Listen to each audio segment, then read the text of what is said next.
प्रिय व्यूवर्स, आपके लिए प्रयागराज शाखा पर ऑफलाइन बैच के संबंध में सूचना। हिंदी माध्यम में सामान्य अध्ययन फाउंडेशन बैच 10 की शुरुआत 7 सितंबर को सुबह 11:15 बजे से होने जा रही है। वहीं हमारे अंग्रेजी माध्यम जनरल स्टडीज फाउंडेशन बैच 3 की शुरुआत 8 सितंबर सुबह 11:30 बजे से होने जा रही है। नमस्कार, दृष्टि आईएएस के टुडेज जी के प्रोग्राम में आपका स्वागत है। सबसे पहले पिछले सेशन का रिकैप देख लेते हैं। पहला प्रश्न था, भारत और चीन के बीच वास्तविक नियंत्रण रेखा यानी एलएसी पर स्थित नो पेट्रोलिंग जोन के संबंध में निम्नलिखित कथनों पर विचार कीजिए। कथन 1, भारत और चीन के बीच नो पेट्रोलिंग जोन के विचार की शुरुआत 1962 के युद्ध से हुई थी। कथन 2, भारत के लिए patrolling points China study group निकाय द्वारा तय किए जाते हैं। और कथन 3, चाइना स्टडी ग्रुप एक सचिव स्तर का आधिकारिक समूह है जो चीन से संबंधित मामलों के लिए केंद्र सरकार का एकमात्र सलाहकार है। उपयुक्त में से कौन से कथन सही हैं? और इसका सही जवाब था ऑप्शन डी, उपरोक्त सभी।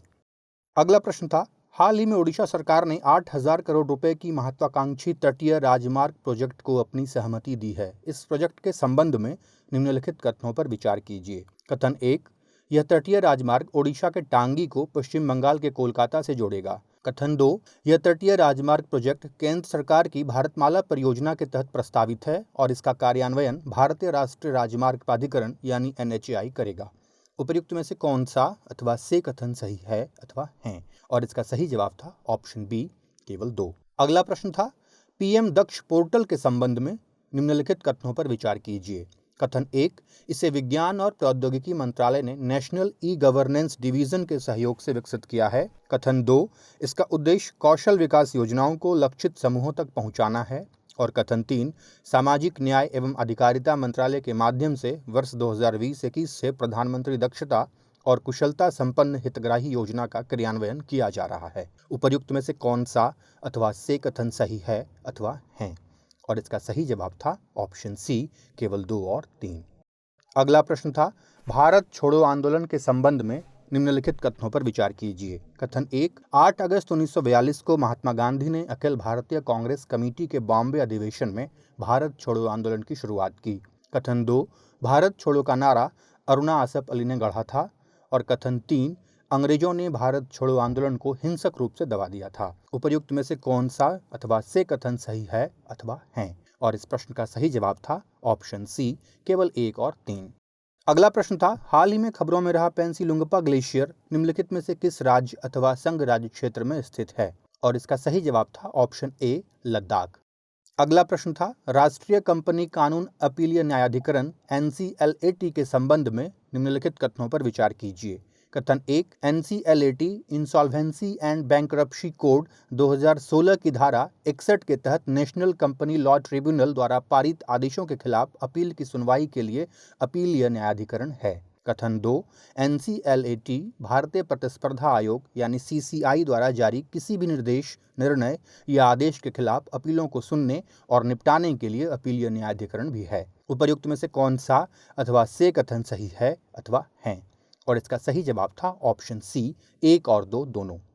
अगला प्रश्न था, क्षेत्रीय सहयोग के लिए हिंद महासागर रिम एसोसिएशन के संबंध में निम्नलिखित कथनों पर विचार कीजिए। कथन 1, 7 मार्च 2007 को IORARC Indian Ocean Rim Association for Regional Cooperation की स्थापना की गई और आर्थिक और तकनीकी सहयोग को बढ़ावा देने के लिए चार्टर को अपनाया गया। कथन 2, इसका मुख्यालय नैरोबी, केन्या में स्थित है। उपर्युक्त में से कौन सा अथवा से कथन गलत है अथवा हैं? और इसका सही जवाब था ऑप्शन सी, 1 और 2 दोनों। अगला प्रश्न था, मानव अधिकारों पर संयुक्त राष्ट्र की घोषणा के संबंध में निम्नलिखित कथनों पर विचार कीजिए। कथन 1, यह एक संधि है जो प्रत्यक्ष रूप से सदस्य देशों को मानव अधिकारों को लागू करने के लिए कानूनी दायित्वों के लिए प्रतिबद्ध करती है।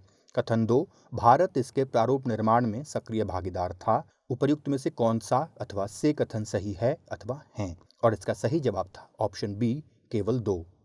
अगला प्रश्न था, भारत में जनजातियों के संबंध में निम्नलिखित कथनों पर विचार कीजिए।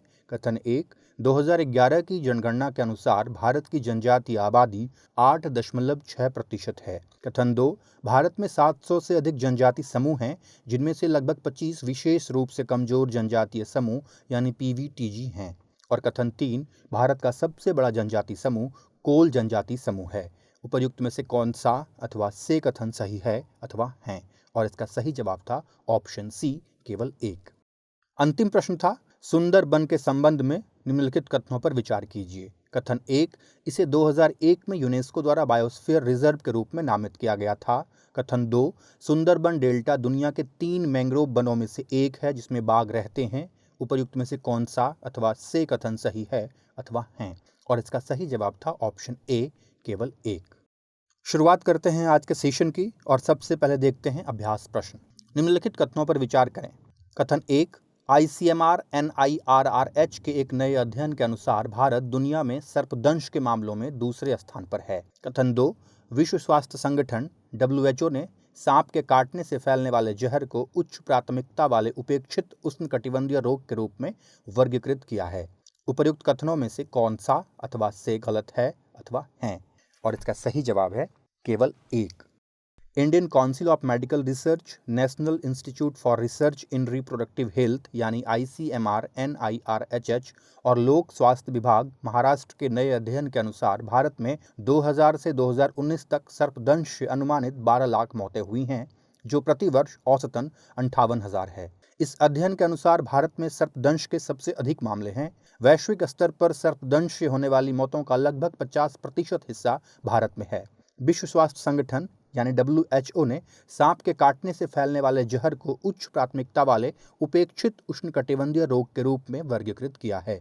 दुनिया भर में हर साल सांपों के काटने की लगभग 54 लाख घटनाएं होती हैं। किसान, मजदूर, शिकारी, चरवाहे, सांप बचाने वाले, आदिवासी और प्रवासी आबादी और शिक्षा और स्वास्थ्य सेवा तक सीमित पहुंच वाले लोग सर्पदंश का शिकार होते हैं। इस प्रकार इस प्रश्न का सही उत्तर है ऑप्शन ए, केवल एक। हमारे वीडियो अंग्रेजी में देखने के लिए फॉलो करें हमारा ही दूसरा YouTube चैनल दृष्टि IAS इंग्लिश। अब शुरुआत करते हैं आज के सेशन की और पहला प्रश्न है ओलंपियन चमगादड़ के संबंध में निम्नलिखित कथनों पर विचार कीजिए। कथन एक, यह चमगादड़ की नाथुसियस पिपिस्ट्रेल प्रजाति से संबंधित है। कथन दो, यह प्रजाति उत्तर पूर्वी यूरोप में गर्मियों के प्रजनन वाले क्षेत्रों से महाद्वीप के गर्म क्षेत्रों में प्रवास करने के लिए जाती है। उपर्युक्त में से कौन सा अथवा से कथन सही है अथवा हैं? ऑप्शन है ए, केवल एक, बी, केवल दो, सी, एक और दो दोनों, डी, न तो एक और न ही दो। और इसका सही जवाब है ऑप्शन सी, एक और दो दोनों। वैज्ञानिकों ने हाल ही में एक लंबी दूरी के उड़ने वाले चमगादड़ की प्रजाति की खोज की है। इसका नाम ओलंपियन बैट रखा गया है। यह चमगादड़ के नाथुसियस पिपिस्ट्रेल प्रजाति से संबंधित है। यह प्रजाति उत्तर पूर्वी यूरोप के गर्मियों के प्रजनन वाले क्षेत्रों से महाद्वीप के गर्म क्षेत्रों में प्रवास करती है। इस प्रकार इस प्रश्न का सही उत्तर है ऑप्शन सी, एक और दो दोनों। अगला प्रश्न है PM किसान के संदर्भ में निम्नलिखित कथनों पर विचार कीजिए। कथन एक, यह योजना केंद्र प्रायोजित योजना है जो भारत सरकार से 100% वित्त पोषित है। कथन दो, यह कृषि एवं किसान कल्याण मंत्रालय द्वारा क्रियान्वित की जा रही है। और कथन तीन, इस योजना के तहत सरकार किसानों के बैंक खातों में सीधे 12,000 रुपए की राशि प्रतिवर्ष हस्तांतरित करती है। उपरोक्त में से कौन सा अथवा से कथन सही है अथवा हैं? ऑप्शंस हैं ए, केवल एक और दो, बी, केवल दो, सी, केवल दो और तीन और डी, एक, दो और तीन। और इसका सही जवाब है ऑप्शन बी, केवल दो। हाल ही में प्रधानमंत्री ने प्रधानमंत्री किसान सम्मान निधि यानी PM किसान के तहत वित्तीय लाभ की 9वीं किस्त जारी की। इस योजना के तहत केंद्र सरकार हर साल 6,000 रुपए की राशि 3 समान किश्तों में सीधे सभी भूमिधारक किसानों के बैंक खातों में स्थानांतरित करती है। यह योजना सेंट्रल सेक्टर योजना है जो भारत सरकार से 100% वित्त पोषित है। इसे कृषि और किसान कल्याण मंत्रालय द्वारा क्रियान्वित किया जा रहा है। इस प्रकार इस प्रश्न का सही उत्तर है ऑप्शन बी, केवल दो। अगला प्रश्न है निम्नलिखित युग्मों पर विचार कीजिए। युग्म है आवागमन के प्रमुख समुद्री मार्ग और उनसे जुड़े हुए क्षेत्र। पहला है बाब अल मंदेब, दूसरा हॉर्मुज जल संधि, तीसरा मलक्का जल संधि और इनसे जुड़े हुए क्षेत्र लाल सागर और हिंद महासागर, दूसरा फारस की खाड़ी और हिंद महासागर और तीसरा हिंद महासागर और प्रशांत महासागर। उपरोक्त युग्मों में से कौन सा अथवा से सही सुमेलित है अथवा हैं? ऑप्शंस हैं ए, केवल एक, बी, केवल एक और दो, सी, केवल दो और तीन और डी, एक, दो और तीन। और इसका सही जवाब है ऑप्शन डी, एक, दो और तीन। हिंद महासागर में आवागमन के 3 प्रमुख समुद्री मार्ग स्थित हैं जो ऊर्जा सुरक्षा और आर्थिक समृद्धि में महत्वपूर्ण भूमिका निभाते हैं। बाब अल मंदेब जल संधि लाल सागर को हिंद महासागर से जोड़ती है। इस मार्ग से एशिया का यूरोप और अमेरिका के साथ अंतर्राष्ट्रीय व्यापार होता है। हॉर्मुज जल संधि फारस की खाड़ी को हिंद महासागर से जोड़ती है। यह भारत, आसियान और पूर्वी एशिया के प्रमुख देशों का प्रमुख व्यापारिक परिवहन वाला समुद्री मार्ग है। मलक्का जल संधि हिंद महासागर और प्रशांत महासागर को जोड़ती है। यह समुद्री मार्ग आसियान, पूर्वी एशिया, रूस के सुदूर पूर्वी क्षेत्र और अमेरिका के लिए व्यापारिक मार्ग है।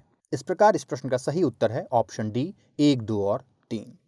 अगला प्रश्न है, विश्व शेर दिवस के संदर्भ में निम्नलिखित कथनों पर विचार कीजिए। कथन 1, यह दिवस हर साल 10 अगस्त को मनाया जाता है। कथन 2, एशियाई शेरों को IUCN की रेड लिस्ट में गंभीर रूप से संकटग्रस्त यानी क्रिटिकली इंडेंजर्ड के रूप में सूचीबद्ध किया गया है। और कथन 3, गिर वन एशियाई शेरों का एकमात्र प्राकृतिक आवास है। उपरोक्त में से कौन सा अथवा से कथन सही है अथवा हैं? ऑप्शंस हैं ए केवल 1, बी केवल 1 और 3, सी केवल 2 और 3 और डी 1, 2, 3। और इसका सही जवाब है ऑप्शन बी केवल 1 और 3। विश्व शेर दिवस वर्ल्ड लायन डे हर साल 10 अगस्त को मनाया जाता है। एशियाई शेरों को IUCN की रेड लिस्ट में संकटग्रस्त यानी इंडेंजर्ड के रूप में सूचीबद्ध किया गया है। गिर वन एशियाई शेरों का एकमात्र प्राकृतिक आवास है। यह गुजरात में स्थित है। इस प्रकार इस प्रश्न का सही जवाब है ऑप्शन बी केवल 1 और 3। अगला प्रश्न है, निम्नलिखित कथनों पर विचार कीजिए। कथन 1, गवर्नमेंट ई मार्केट प्लेस आर्थिक मामलों के मंत्रालय के अंतर्गत संचालित है। कथन 2, मंत्रालयों और केंद्रीय सार्वजनिक क्षेत्र के उद्यमों के लिए GEM यानी गवर्नमेंट ई मार्केट प्लस पर उपलब्ध वस्तुओं और सेवाओं की खरीद अनिवार्य है। और कथन 3, GEM पर सभी नए उत्पादों को पंजीकृत करते समय विक्रेताओं के लिए उत्पाद के मौलिक देश का उल्लेख करना अनिवार्य है। उपर्युक्त में से कौन से कथन सही हैं? ऑप्शंस हैं ए केवल 1 और 2, बी केवल 2 और 3, सी 1, 2 और 3 और डी उपरोक्त में से कोई नहीं। और इसका सही जवाब है ऑप्शन बी केवल 2 और 3। गवर्नमेंट ई मार्केट प्लेस वाणिज्य और उद्योग मंत्रालय के अंतर्गत संचालित है। मंत्रालयों और केंद्रीय सार्वजनिक क्षेत्र के उद्यमों के लिए GEM यानी गवर्नमेंट ई मार्केट प्लेस पर उपलब्ध वस्तुओं और सेवाओं की खरीद अनिवार्य है। GEM पर सभी नए उत्पादों को पंजीकृत करते समय विक्रेताओं के लिए उत्पाद के मौलिक देश का उल्लेख करना अनिवार्य है। इस प्रकार इस प्रश्न का सही उत्तर है ऑप्शन बी केवल 2 और 3। अगला प्रश्न है, अंतर्देशीय पोत विधेयक 2021 के संबंध में निम्नलिखित कथनों पर विचार कीजिए। कथन 1, यह विधेयक इलेक्ट्रॉनिक पोर्टल पर पोत पंजीकरण, चालक दल के विवरण दर्ज करने के लिए एक केंद्रीय डेटाबेस प्रदान करता है। कथन 2, इसके चलते गैर यांत्रिक रूप से चालित जहाजों को जिला, तालुक या पंचायत या ग्राम स्तर पर नामांकित करने की कोई आवश्यकता नहीं है। और कथन 3, इस विधेयक के माध्यम से अंतर्देशीय जल की परिभाषा को विस्तार दिया गया है। उपर्युक्त में से कौन सा अथवा से कथन गलत है अथवा हैं? ऑप्शंस हैं ए केवल 1 और 2, बी केवल 2 और 3, सी केवल 2 और डी केवल 3। और इसका सही जवाब है ऑप्शन सी केवल 2। हाल ही में संसद ने एक नया कानून पारित किया जो भारत में अंतर्देशीय जलमार्गों और इन मार्गों पर नेविगेशन को नियंत्रित करने वाले नियमों और विनियमों में एक रूपता लाएगा। यह विधेयक इलेक्ट्रॉनिक पोर्टल पर पोत पंजीकरण, चालक दल के विवरण रिकॉर्ड करने के लिए एक केंद्रीय डेटाबेस प्रदान करता है। इसके तहत सभी गैर यांत्रिक रूप से चालित जहाजों को भी जिला, तालुक या पंचायत या ग्राम स्तर पर नामांकित करना होगा। इस विधेयक के माध्यम से केंद्र सरकार द्वारा घोषित ज्वारीय जल सीमा और राष्ट्रीय जलमार्गों को शामिल करके अंतर्देशीय जल की परिभाषा को विस्तार दिया गया है। इस प्रकार इस प्रश्न का सही उत्तर है ऑप्शन सी केवल 2। अगला प्रश्न है, United Nations convention on law of sea के संबंध में निम्नलिखित कथनों पर विचार कीजिए। कथन 1, यह तटीय देशों के अपतटीय क्षेत्रों का निर्धारण करता है। इसके साथ साथ 5 संकेंद्रित क्षेत्रों में देशों के अधिकारों और जिम्मेदारियों के लिए मार्गदर्शन करता है। और दूसरा, UN क्लॉज एकमात्र अंतर्राष्ट्रीय कन्वेंशन है जो समुद्री क्षेत्रों में देश के अधिकार क्षेत्र के लिए एक रूपरेखा निर्धारित करता है। उपर्युक्त में से कौन सा अथवा से कथन सही है अथवा हैं? ऑप्शंस हैं ए केवल 1, बी केवल 2, सी 1 और 2 दोनों, डी न तो 1 और न ही 2। और इसका सही जवाब है ऑप्शन सी 1 और 2 दोनों। United Nations convention on law of sea यानी UN क्लॉज 1982 को समुद्री कानून के रूप में भी जाना जाता है। यह समुद्री क्षेत्रों को 5 मुख्य क्षेत्रों में विभाजित करता है: आंतरिक जल, प्रादेशिक सागर, निकटस्थ क्षेत्र, विशिष्ट आर्थिक क्षेत्र और उच्च समुद्र। यूएन क्लॉज एकमात्र अंतर्राष्ट्रीय कन्वेंशन है जो समुद्री क्षेत्रों में देश के अधिकार क्षेत्र के लिए एक रूपरेखा निर्धारित करता है। यह विभिन्न समुद्री क्षेत्रों को एक अलग कानूनी स्टेटस प्रदान करता है। यह तटीय देशों के अपतटीय क्षेत्रों का निर्धारण करता है। इसके साथ साथ 5 संकेंद्रित क्षेत्रों में देशों के अधिकारों और जिम्मेदारियों के लिए मार्गदर्शन करता है। इस प्रकार इस प्रश्न का सही उत्तर है ऑप्शन सी, 1 और 2 दोनों। अगला प्रश्न है, निम्नलिखित देशों पर विचार कीजिए। पहला लिथुआनिया, दूसरा यूक्रेन, तीसरा रूस, चौथा एस्टोनिया और पांचवा लातविया। उपर्युक्त में से कौन से देश बेलारूस के साथ सीमा साझा करते हैं? ऑप्शंस हैं ए केवल 1, 2, 3 और 4, ऑप्शन बी केवल 2, 3, 4 और 5 और ऑप्शन सी केवल 1, 2, 3 और 5 और ऑप्शन डी उपरोक्त सभी। और इसका सही जवाब है ऑप्शन सी, केवल 1, 2, 3 और 5। अमेरिकी राष्ट्रपति जो बाइडेन ने बेलारूस के राष्ट्रपति अलेक्जेंडर लुकाशेंको को दंडित करने के ख्याल से कुछ नए प्रतिबंधों पर हस्ताक्षर किए हैं। इसके लिए उन्हें कनाडा और ब्रिटेन का भी साथ मिला है। बेलारूस पूर्वी यूरोप में चारों ओर से भूमि से घिरा हुआ देश है। इसकी सीमा पूर्व और उत्तर पूर्व में रूस, दक्षिण में यूक्रेन, पश्चिम में पोलैंड और उत्तर पश्चिम में लिथुआनिया और लातविया से लगती है। इसकी राजधानी मिन्स्क है। इस प्रकार इस प्रश्न का सही जवाब है केवल 1, 2, 3 और 5। अगला प्रश्न है, लीगल सर्विस मोबाइल एप्लीकेशन के संबंध में निम्नलिखित कथनों पर विचार कीजिए। कथन 1, इसमें कानूनी सहायता, कानूनी सलाह और अन्य शिकायतों की मांग संबंधी सुविधाएं शामिल हैं। कथन 2, ऐप के माध्यम से लाभार्थी प्री इंस्टीट्यूशन मध्यस्थता के लिए भी आवेदन कर सकते हैं। और कथन 3, लेकिन पीड़ित ऐप के जरिए मुआवजे के लिए आवेदन नहीं कर सकते हैं। उपर्युक्त में से कौन सा अथवा से कथन सही है अथवा हैं? और ऑप्शंस हैं ए केवल 1, बी केवल 1 और 2, सी केवल 2 और 3 और डी उपरोक्त सभी। और इसका सही जवाब है ऑप्शन बी, केवल 1 और 2। हाल ही में भारत के मुख्य न्यायाधीश एन.वी. रमन्ना ने कहा कि पुलिस स्टेशन मानवाधिकारों और मनुष्य की गरिमा के लिए सबसे बड़ा खतरा है। उन्होंने कहा कि संवैधानिक गारंटी के बावजूद हिरासत में यातना या हिंसा और पुलिस अत्याचार अभी भी जारी है। वह एक कानूनी सेवा मोबाइल एप्लीकेशन के शुभारंभ पर और राष्ट्रीय कानूनी सेवा प्राधिकरण यानी नालसा के कार्यक्रम में बोल रहे थे। लीगल सर्विस मोबाइल एप्लीकेशन में कानूनी सहायता, कानूनी सलाह और अन्य शिकायतों की मांग संबंधी सुविधाएं शामिल हैं। इसमें एप्लीकेशन ट्रैकिंग सुविधा और स्पष्टीकरण मांगने की कुछ अतिरिक्त सुविधाएं भी हैं जो कानूनी सहायता प्राप्त करने वाले लाभार्थियों और कानूनी सेवा प्राधिकरणों दोनों के लिए उपलब्ध है। लाभार्थी ऐप के माध्यम से प्री इंस्टीट्यूशन मध्यस्थता के लिए भी आवेदन कर सकते हैं। ऐप की सहायता से पीड़ित मुआवजे के लिए आवेदन भी दर्ज कर सकते हैं। इस प्रकार इस प्रश्न का सही जवाब है ऑप्शन बी, केवल 1 और 2। अंतिम प्रश्न है, जलवायु परिवर्तन पर इंटर गवर्नमेंटल पैनल के संबंध में निम्नलिखित कथनों पर विचार कीजिए। पहला, inter governmental panel on climate change यानी IPCC जलवायु परिवर्तन से संबंधित विज्ञान के आकलन के लिए अंतर्राष्ट्रीय निकाय है। और कथन 2, इसकी स्थापना 1988 में विश्व मौसम विज्ञान संगठन यानी WMO और संयुक्त राष्ट्र पर्यावरण कार्यक्रम यानी UNEP ने की थी। और कथन 3, इसका कार्य मौलिक वैज्ञानिक अनुसंधान करना है। उपर्युक्त में से कौन सा अथवा से कथन सही है अथवा हैं? ऑप्शंस हैं ए केवल 1 और 2, बी केवल 2 और 3, सी केवल 1 और 3 और डी उपरोक्त सभी। और इस प्रश्न का सही जवाब है ऑप्शन ए, केवल 1 और 2। Intergovernmental panel on climate change ने climate change 2021 the physical science basis शीर्षक से अपनी 6ठी आकलन रिपोर्ट प्रकाशित की है। IPCC ने अपनी रिपोर्ट में पुष्टि की है कि हिंद महासागर अन्य महासागरों की तुलना में अधिक दर से गर्म हो रहा है। यह संयुक्त राष्ट्र का एक अंतर सरकारी निकाय है। यह मानव प्रेरित जलवायु परिवर्तन, इसके प्राकृतिक, राजनीतिक और आर्थिक प्रभावों को समझने के लिए नीति निर्माताओं को वैज्ञानिक जानकारी प्रदान करता है। विश्व मौसम विज्ञान संगठन यानी WMO और संयुक्त राष्ट्र पर्यावरण कार्यक्रम यानी UNEP ने 1988 में IPCC की स्थापना की थी। WMO और UNEP के सभी देश इसके सदस्य बन सकते हैं।